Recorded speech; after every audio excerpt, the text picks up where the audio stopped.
During the rapid economic recovery after the war, Japanese National Railways, JNR, was hit by a severe coal shortage and advanced the electrification of major lines.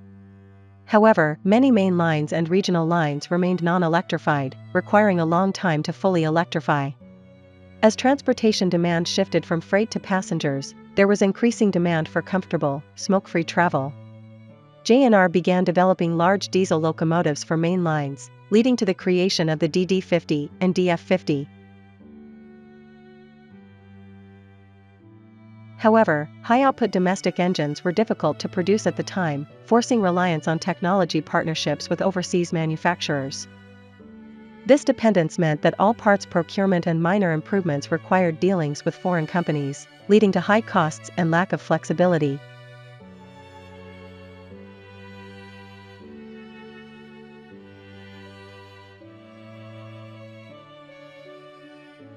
To break this cycle, JNR developed the domestically produced DML61 with 1,000 horsepower, and the twin-engine DD51 was introduced, marking the birth of a purely domestic mainline diesel locomotive. The addition of intercoolers increased the output to 1,100 horsepower. Meanwhile, in diesel-advanced Germany, 2,000 horsepower class locomotives were achieved with a single engine and transmission, highlighting a gap in technology. Equipping each locomotive with two engines and hydraulic transmissions was costly and maintenance-heavy, creating a desire for high-output single-engine locomotives. As the DML61 series improved in combustion efficiency, its output gradually increased, reaching 1,350 horsepower with the DML61ZB.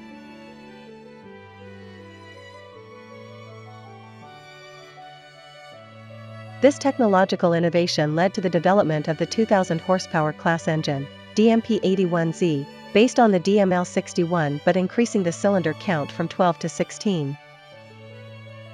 With 81 liters and rated at 2,000 horsepower, this engine matched the world standards of four-stroke diesel engines at the time.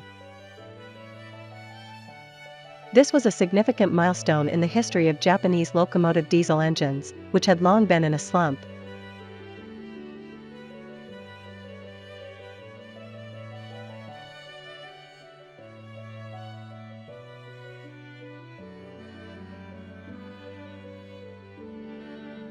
With 2,000 horsepower and weighing 70 tons, the output at wheel rim was comparable to the D51, though still below the D52 and C62.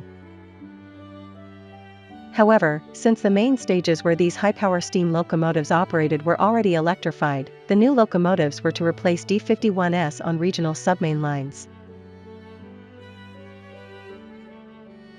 Despite having lower output than the DD51, the 5-axle all-axle drive provided high adhesion weight, 10 tons more than the DD51's 15-ton axle load on driving wheels, offering superior performance on gradients with heavy trains.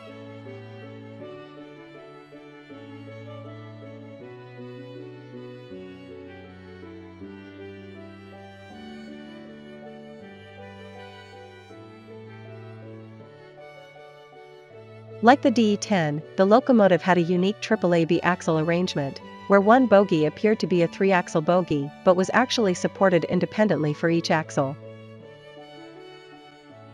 This design reduced issues with lateral pressure and flange wear when navigating curves.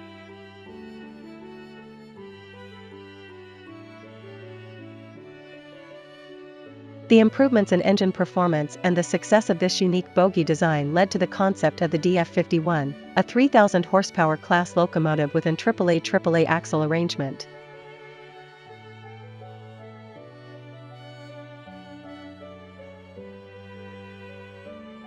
Since fixed-formation passenger cars equipped with their own heating power sources or freight trains were envisaged, a steam generator for heating was not installed.